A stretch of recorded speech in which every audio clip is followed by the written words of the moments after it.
today we are in Munich, and we have the honor to meet the original founding member, one of the two founding members of the Dire Straits, John Illsley.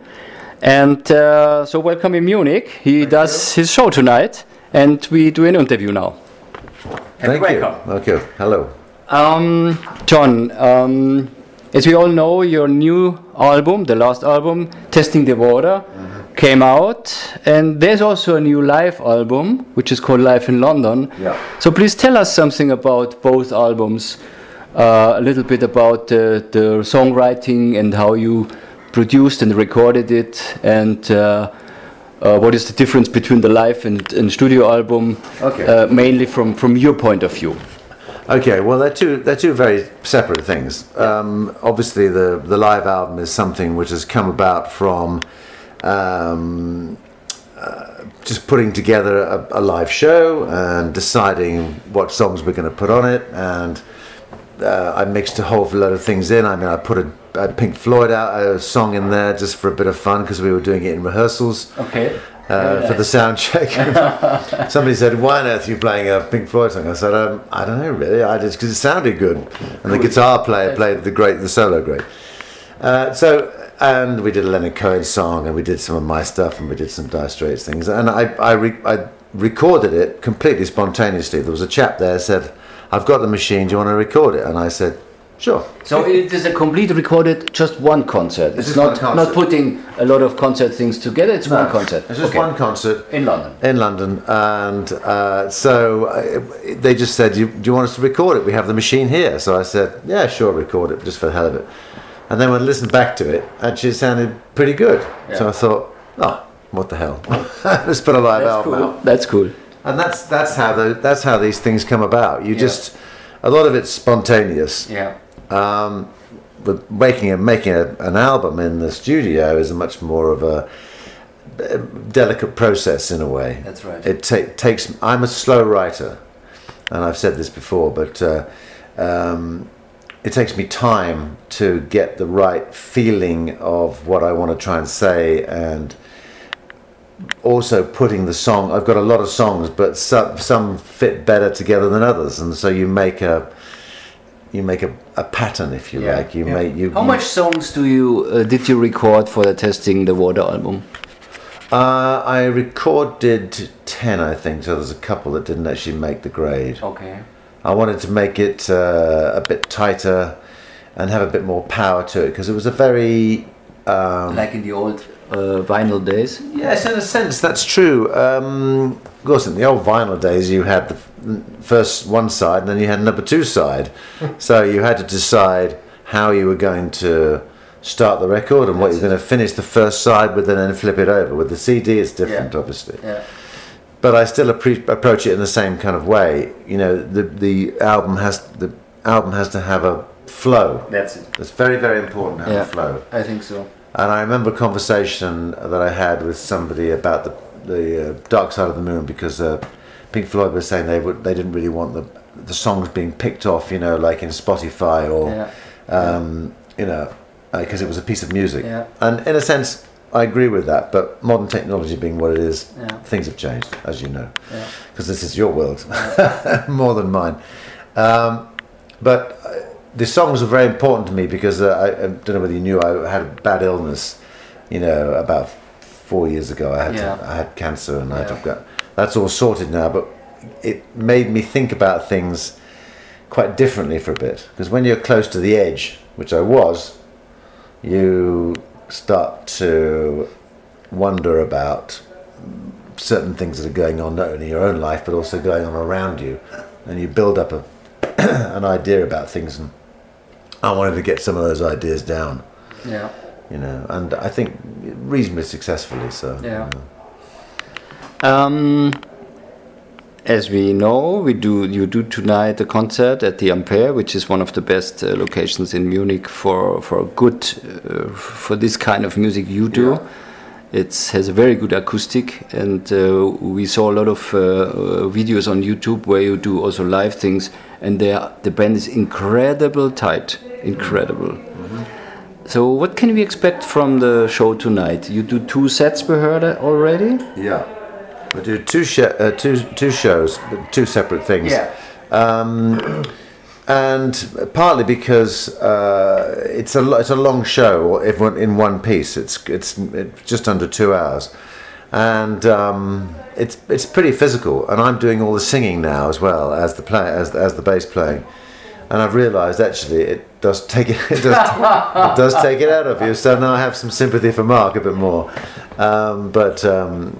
Yeah, I think it's with these smaller places. I think they quite like the fact that there's a break in the middle, so people can, go to the loo and they can get a beer and they can go outside and have a cigarette if they want to. It's much more relaxed, and also it gives us a chance to cool down a bit and have a beer and then refresh and hit the second set hard. I think this is a good way to do it because you are very close to the fans who just really listen to the music and not just are saying, okay, this is a guy, ex-Dire Straits guy and he plays there. It's completely different because the people, we go into the music and you carry them and transport them to another place where your vision is from the music. So this is the difference, I think. Like in the old jazz guys, they always do more sets. Yes, well, I think that it's been interesting, funny, you speaking like that, because we've done two shows so far in Germany, one in Berlin and one in Aschaffenburg last night. And the crowd are really listening. They're really into the music. They're really concentrating, and it's been a real pleasure. Because we've spent quite a bit of time getting it right with this band. And it does sound good, I have to say. I mean, really love playing with these guys, and we'll do some more shows. But I have noticed that the German audience, particularly, and actually the Dutch were pretty good too when we were over there, very intensely listening and very keen on their music. I think people in Germany are, well, it's the reason why it's probably the second biggest market in the world, I think. It's about if you have a good song and a good songwriting, and as you said before, you invest a lot of time in everything, and you have a background and you have ideas and visions and everything. Sure. This is quite different from just having a new album where you put some things together and are not. It's not really your way of expression. You're one of the old-fashioned guys who does it like we all started in the 70s and everything. Yeah, well, but also the thing is, I've got history. You have a history, and I respect that history. And as you realise, I don't usually sing the songs, but I'm really getting into singing these songs, and I'm finding out, interestingly enough, the more I sing them myself, I'm finding out a lot more about them, and I'm finding out a lot more about how I can interpret the song. This is very interesting because as you were not the singer of the Dire Straits songs, but now you sing them as part of your show. I sing them as part of my show, and I think we do a pretty good job on it. Yeah. But the most important thing for me with these songs and with my own songs is getting the right kind of feeling. So being the bass player and being what I call in the engine room of Dire Straits for those years, I know how they're supposed to feel. Yeah. And I can drive this band along. Yeah. As you'll see tonight, I drive this band along. Yeah. I keep them. Yeah. And that's what I used to do with Dire Straits. I pushed it along. Yeah. And this was your role also in the Dire Straits. Yes, this is my role. And I'm good at that. I know what I'm good at. Very good. Mm-hmm. And I'm not a fancy bass player. I'm a rock and roll bass player. You know when the groove is right. Exactly, the groove is very important to me. So every sound check, I'd probably drive these guys nuts. I say, Ton of Love last night, it just wasn't quite the way it should be. So I said it's got to have this feel, and it's just marginal.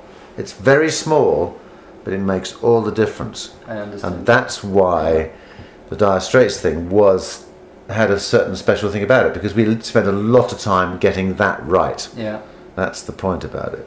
I remember when the Dire Straits played in Munich at the Circus Krone. I think it was 2 or 3 nights after, and it was 50 degrees hot, and it was sold out for sure. And it was one of the best concerts I enjoyed ever, from the sound, songs, and the band was really. But it was not. It was not. I remember it. I remember it very well. I ever thought about you should have recorded this Munich. concerts. Well, there was a lot of times when I thought that, but you know, that's life. That's history. Yeah, It's history. But as you said, Tony, as you said, you have a long history. This brings us to the next question. What were your heroes to make you start into your music career? oh well, you know, I was 13, 14, 12 maybe when I started listening to music and thinking, what is that? You know, why am I interested in listening to Elvis Presley and Chuck Berry and the Isley Brothers and you know, all these people, these early rock and roll and Buddy Holly and things. And I thought, oh, these things that it's meaning something to me. Why is that? And I just found myself buying a battered old guitar and just trying to do it. I suppose that's the reason why most people these guys, the music did something to me which was just unique. It made me. Is there anybody special where you say, "Oh, this is my hero"? A bass player, or a singer, or a songwriter, or something? No, I'm not. Or one of the classic rock and roll guys. I'm not very good at picking out individuals like that. But I mean, I have a lot of respect for people who, you know, write good songs and go out there and play them. You know, I'll always be a Dylan fan, despite the fact that he doesn't seem to be able to satisfy the fans these days because he's so strange on stage. But that's another story altogether. And I've had a love affair with Leonard Cohen for years, and Van Morrison's a big fan. I'm a big fan of his, and you know, I love a lot of different kinds of music. Yeah. You know, I wouldn't say I'm pigeonholed. Yeah, So I mean, yeah, that influences the way that I play as well, obviously. But yeah, no, they're too numerous to mention. There's too many great people around. I mean, you know, I used to love watching Jaco Pastorius, you know, with Weather Report. For sure. Yeah. And I just think, well, John, there's no way in the world you're going to get to even think about playing like that. But, you know, there was something about him which was so human and so, I don't know, it just touched you somewhere, which was very, you know, it wasn't aggressive, it was beautiful. Yeah.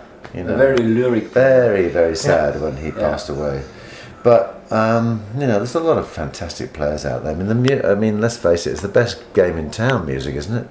That's it. I mean, what else would you do? I mean, I paint as well, but there's nothing like playing with a good band on stage and you're right. getting the audience going, and the lights and the sound and the sweat, and it's just great. I love it.